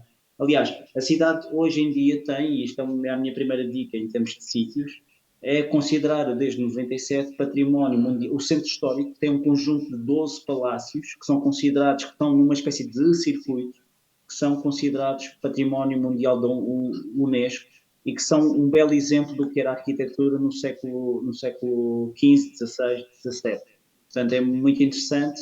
Não sei se terão tempo para visitar tudo, alguns são fora da cidade, atenção. Aliás, há um que eu aqui aconselho, se tiverem algum tempo, ou se tiverem mais dias em Turim, que é um palácio real nos arredores de Turim, que é fora da cidade, foi construído só desde 1675 em diante, e que supostamente os planos arquitetónicos deste palácio foram roubados para ser aplicados em Versalhes. Portanto, é uma coisa muito engraçada, portanto, é algo imenso, talvez não tenha o glamour ou o tamanho ou a imponência que Versalhes tem, mas é algo que também merece aqui Mas uma qual, visita. qual é o nome, Mário? Chama-se Venaria Regia de Venaria Real, que é Ok, mais ou menos o Palácio da Caçada Real. Pronto. ok. É um sítio de caçada, digamos assim, e é um grande exemplo do barroco nessa zona e acho que é algo que merece também visita. Mas para além dessas alterações todas, tipo, Turim, em 1706, ela é cercada, e é cercada pelo... Os franceses estão sempre a tentar tomar Saboia ao longo dos tempos, pronto. Mas 1706, e eu vou falar desta vez porquê? Um, porque para além do próprio Ducado ter ficado, ou eles terem resistido, terem ganho o cerco, e terem ganho essa batalha e terem ganho na paz que foi negociada, ficaram com a Sicília, que depois trocaram pela Sardenha. Pronto, há aqui uma confusão, mas eles ficam com a Sardenha e ficam com parte do Ducado de Milão e finalmente tornam-se um reino. Deixam de ser um Ducado e passam a ser um reino. E com isso, Turim deixa de ser uma capital de um Ducado e passa a ser uma real capital europeia, de um reino europeu. 1706 ou esse cerco é importante porquê? Porque Superga vem daí. A origem da Basílica de Superga tem a ver que é um sítio que o Sérgio aqui já falou e que aconselho também visita. Eu infelizmente eu tive em Turim, mas não tive tempo, ou não tive tempo mesmo, não tive mesmo tempo de ir lá. Mas é uma basílica que foi construída em memória à vitória, tipo, sob as forças francesas que estavam na colina naquele ano. E consta que pronto, Luís XIV tentou tomar o Piemonte e consta que o duque local, na altura ainda duque, o Vítor Amadeu II, tentou subir a Superga para ter uma visão tipo, sobre o campo de batalha, não é? Mas estava tanto nevoeiro que ele via uma Nossa Senhora à frente. Portanto, isto aqui, Fátima, Superga, as histórias são sempre iguais. Pronto, basicamente, há sempre nevoeiro, há um sol. Pronto, basicamente é isso. Mas ele viu uma Nossa Senhora e basicamente ele promete, em caso de vitória, Construir. construir uma basílica. E essa basílica, então, é construída décadas depois, atenção, acaba em 1731, 32, para aí. É um belo exemplo do neoclássico, é interessante. Mas para Claro que levar. a basílica, sim, Para, sim, a para, basílica, para construir as coisas. Para construir lá em sim, cima. sim, sim, sim, sim. E a Basílica depois adquire uma outra importância devido ao 4 de maio de Mãe. 1949, portanto, pronto, eu aí aconselho, até porque há uma grande ligação ao nosso clube com essa questão, portanto é um dos principais sítios que eu acho que devem de passar. Turim, para além dessa questão, depois de ser então a capital do reino, um século depois já, Napoleão, já nas guerras napoleónicas, Napoleão estava a conquistar tudo, etc, etc, e ele anexa o Piemonte, ele fica lá, o Piemonte fica uma espécie de um Estado cliente do Estado francês, mas as ideias que os exércitos de Napoleão trouxeram ficaram lá. E isso estará na base da própria reunificação italiana. Portanto, é essas ideias de igualdade, etc, etc, etc, tipo, entre os povos, a questão da emancipação dos povos, etc, etc, começam mesmo aí nessa questão. E Turim torna-se o centro do chamado Risorgimento, que era basicamente a ideia de reunificação italiana. Pronto, a ideia, ou seja, Turim torna-se o centro intelectual onde estas ideias vão sendo tarimbadas, digamos assim. E é por isso também, em parte, o porquê de ter sido a primeira capital do reino italiano em 1861.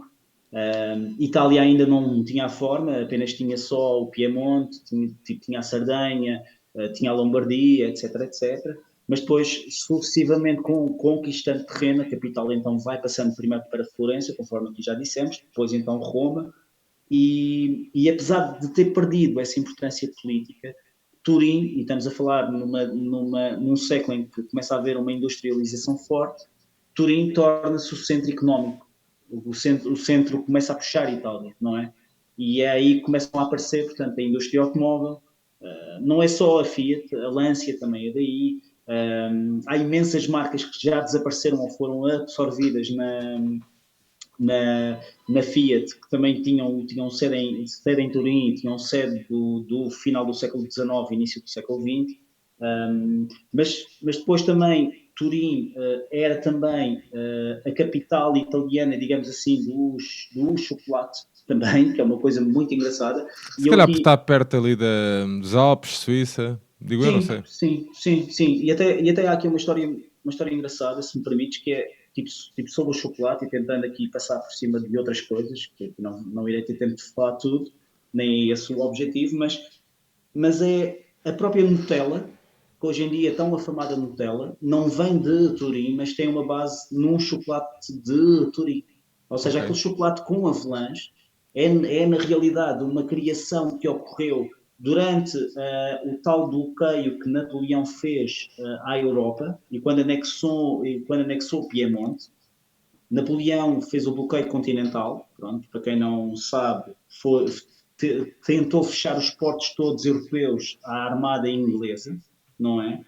E isso fez o quê? Isso fez com que o café e o chocolate, o cacau neste caso, e o chocolate não conseguissem chegar às cidades. Quem tinha esse transporte eram os ingleses. Basicamente é isso. E então, em Turim, eles começam a usar, em vez de usar, eles começam a racionar o cacau que tinham para fazer o chocolate e para compensar começam a usar pasta de avelã. Okay. Lá está. E isso então, isso dá origem portanto, a várias coisas, mas dá origem ao chamado Giandiotto, okay, que é uma mistura de chocolate e avelã, que, por sua vez, depois vai dar a Gianduja, que também é algo que é pasta desse chocolate, que então irá dar, na década de 50 já do século XX, irá dar então pelo Ferrero, que era um dono de uma padaria em Novara, creio, ou em Alba, aliás, desculpem, que é perto de Turim, e que aplica essa questão e começa a exportar nos anos 60, começa a exportar a Nutella e é o sucesso que toda a gente tem. Turim também tu falaste disso, mas por exemplo a grande telecom italiana também, também surge em Turim, não é? Sim. E há aqui uma grande ligação da cidade ao cinema. Sim, sim, e isso era talvez, e aqui já entrando aqui noutro campo, que era sobre os sítios de visita. Vocês irão, quando chegarem a Turim, e é quase tido como o símbolo da cidade. Aliás, aparece no reverso das moedas de 2 euros italianas, se forem a ver. Tem um maior símbolo, ou o símbolo da cidade, que é a Mole Antonelliana. Mole é o termo italiano para edifício alto, pronto, ou coisa alta, e Antonelliana deve-se ao nome do arquiteto que projetou isso, Alexandro Antonelli. Há uma coisa muito engraçada sobre isso. Lá situa-se um Museu Nacional do Cinema, que já agora custa 12 euros e é muito interessante talvez visitar. Mas começou por ser construído tipo como uma sinagoga, ou Ok. seja, é muito interessante mesmo. E a cidade, e começaram a construir aquilo porque a cidade, quando se torna capital de Itália, tinha uma grande comunidade judaica e uma grande comunidade protestante, ou seja, é uma cidade muito aberta nesse sentido. Aliás, houve liberdade de culto no reino de Saboia, em 1848. E com isso, a comunidade judaica, que era muito forte na cidade, então avança com imenso dinheiro para construir uma sinagoga à medida da sua importância, digamos assim. Só que o tal Alexandro Antonelli tinha outros planos. Eles queriam uma coisa mais sóbria e tinham só aquele dinheiro. E ele então derrapou e fez uma coisa com 3 vezes mais o custo, mais em altura, com aquela altura toda. E eles então, como entraram em disputas devido ao preço e devido à ideia daquilo que ele tinha feito, a comunidade judaica fez uma coisa, negociou com a cidade e a cidade comprou o tal edifício, que ainda estava inacabado, em 1875, deu-lhes um outro sítio, onde eles fizeram a sinagoga de Turim, que merece visita, por acaso, que é muito giro, mas é muito mais pequeno. Está perto do Museu Egípcio, que também merece visita. E fizeram então, a cidade ficou com esse edifício e colocou lá o museu do Ressurgimento, que em 2000, já agora décadas, portanto passou a ser, portanto, o tal museu do cinema. Mas Essa ligação já agora a sinagoga nem tem metade da grandeza. não tem, não tem, não tem, mas é giro, eu gosto, É. é muito giro. E também merece visita, eu acho. E já agora, tu aí perguntaste-me porquê cinema em Turim. Turim está perto de Lyon. Os irmãos Lumière, que criaram o cinema, estavam baseados em Lyon. E Turim foi em Itália o primeiro sítio onde foi projetado um filme. Turim também foi o primeiro sítio, eu não sei se só em Itália, mas eu creio que na Europa, onde as pessoas pagaram para ver um filme, ou seja, o conceito de cinema, digamos Ok. assim, não é? E também Turim acabou por ser o grande centro de produção de filmes, que ainda hoje ainda o é, mas por exemplo, tipo, tens outras cidades, tipo como Florença, que são muito fortes, Nápoles, aliás, tem muitas ligações ao futebol, porque vários produtores de cinema foram proprietários da Fiorentina ou do Nápoles, por acaso, mas Turim Aliás, eu acho foi que, agora que falas nisso, eu acho que na altura em que a Fiorentina cai naquela ruptura, naquele os bancarrota, Della, sim, os Della naquela, Valle, yeah, eram na eles que estavam, bancarrota, não é? Acho que os eles também Gocchi. eram, não Sim, eram sim, produtores sim, de sim, sim, cinema. era um produtor de cinema, acho que era o Gocchi, acho que o Della Valle é mais recente, mas era os Gocchi ou uma coisa qualquer, mas sim, era algo assim.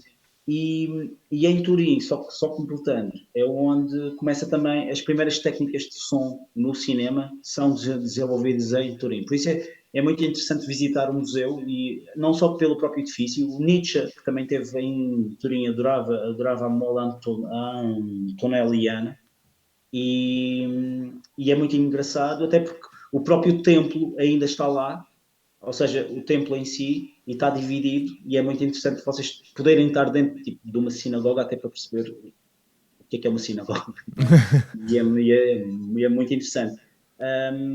Em termos de, aqui prosseguindo, a questão, e eu creio que aqui já me perdi um pouco, Não, estamos a falar aqui das, mas das sugestões, estavas a falar as aqui da. sugestões já estava a entrar, estava aqui a mostrar história com as próprias sugestões. Apenas de dizer que quando a Fiat é fundada, existe um grande afluxo de pessoas do Sul, que, em especial após a Primeira Guerra Mundial.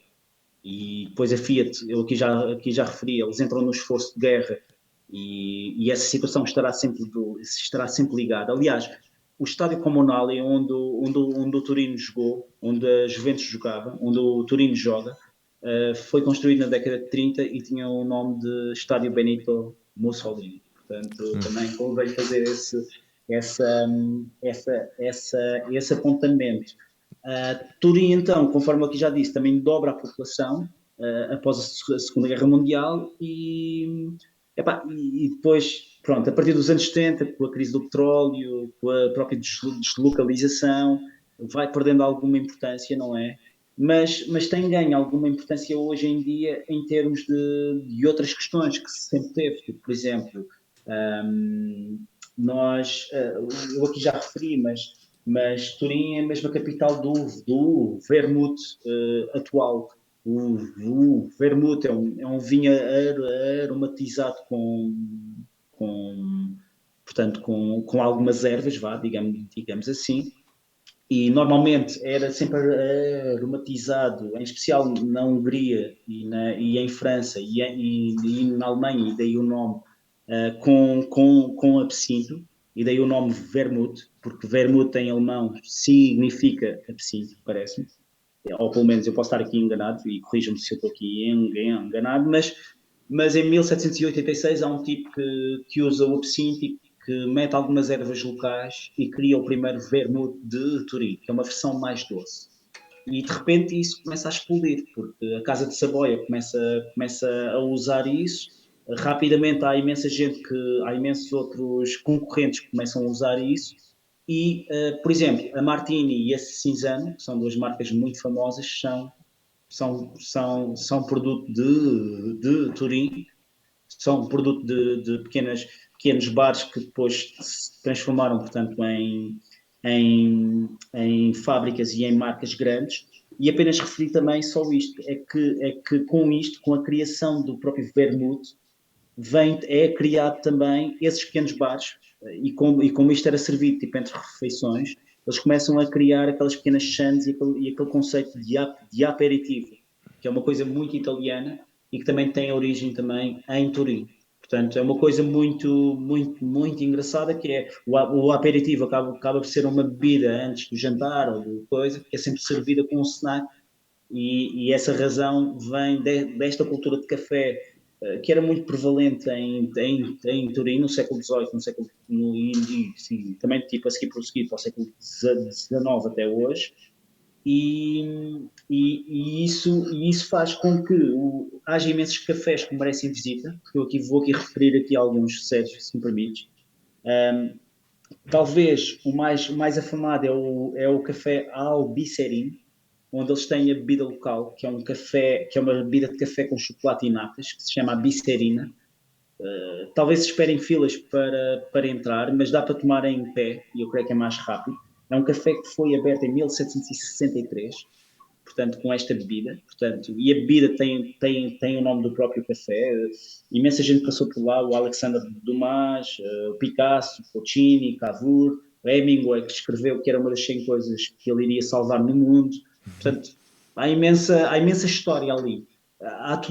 Hoje em dia, vocês olham para aquilo e podem pensar que aquilo é um café que está intacto desde 1763, mas não, ele foi renovado em 1856. Portanto, pronto, houve essa renovação, era uma taberna, para todos os efeitos, e depois passou a ser algo mais esteticamente apelativo. Eu também aconselho o Café Del Câmbio, que é um café fundado em 1757, que é perto do Palazzo Carignano, que era uma espécie de parlamento. Era um sítio muito apreciado pelos parlamentares, tipo como o Cavour. Também tem a Barati Milan, que é um café fundado mais recente, entre aspas, em 1858, que é na Piazza Castello, também. Também tem o Café Torino, e já agora, só aqui referir que o Café Torino tem um touro, tem uma espécie de uma placa com o símbolo da cidade, e há uma lenda que diz que para dar boa sorte é necessário esfregar o pé nos testículos do touro. Portanto, todos os benfiquistas que forem lá têm que ir ao Café Torino, à frente da placa, e esfregar com o pé os testículos do touro. Lá está. Mas era um sítio muito afamado até por estrelas de Hollywood, sei lá, Ava Gardner, a própria Brigitte Bardot, etc, etc. Quero só referir mais dois sítios, eu sei que a gente está aqui a acabar e tenho mesmo que acabar, mas é a Gelateria Pepino, ou seja, aqueles gelados tipo Super Maxi ou Magnum foram fundados lá e tinham o nome de Pinguim, portanto, que era o Pinguino, foi criado em 1989. É a mais antiga gelataria na Europa em funcionamento, é de 1884, que é perto do Museu Egípcio, que é um sítio que também merecem visita, e talvez para verem um vermute, ou tomarem um vermute, o café Moulassane, um, que também criaram umas chantes que é os afamados tramesinos, que é muito interessante, que são aperitivos muito, muito fixe e que está perto da Piazza Castello. Há também o Café Platti, mas é onde a Juventus tipo, foi fundada, mas isso podem também ir à procura. Há imensos palácios, há imensas coisas que podem ver, há um museu do automóvel, há um museu de arte oriental, há um museu egípcio, que é a maior coleção de arte egípcia fora do Cairo, num edifício totalmente dedicado a isso. Portanto, há muita coisa que podem fazer. Tem uma grande marca de café que se chama Lavanza, portanto, esperem um bom café lá. Tem imensa coisa que podem fazer, mas mantenham a voz ativa, porque está um jogo para ganhar e temos que ter. E apesar da Juventus não estar na sua melhor condição, eu não embarco muito naquela ideia que eles estão muito mal e, portanto, acho que todo o apoio será sempre necessário. Deixa-me só aqui, para terminar, a dar aqui duas sugestões. Uma é o Sweet Café, ok? É a sede dos Ultras Granata, portanto estará aberta a todos os adeptos benfiquistas que queiram ir, com respeito e com elevação, vão lá e bebam um bocadinho daquele espírito do Turino. Fica mesmo em frente ao novo Centro Desportivo Filadélfia, um antigo estádio Filadélfia, mítico, e ainda tem lá os portões antigos, portanto, se quiserem, façam uma visita, vejam os portões, ainda está lá um resto de uma bancada também. Acho que valerá bem a pena, e também deixar só aqui a nota para o Museu do Grande Turino e da Lenda Granata, que fica em Grugliasco, ali bem pertinho da cidade, portanto façam essa visita se tiverem tempo. Aires, 1h40, falámos bastante sobre os Juventus e sobre o Turim.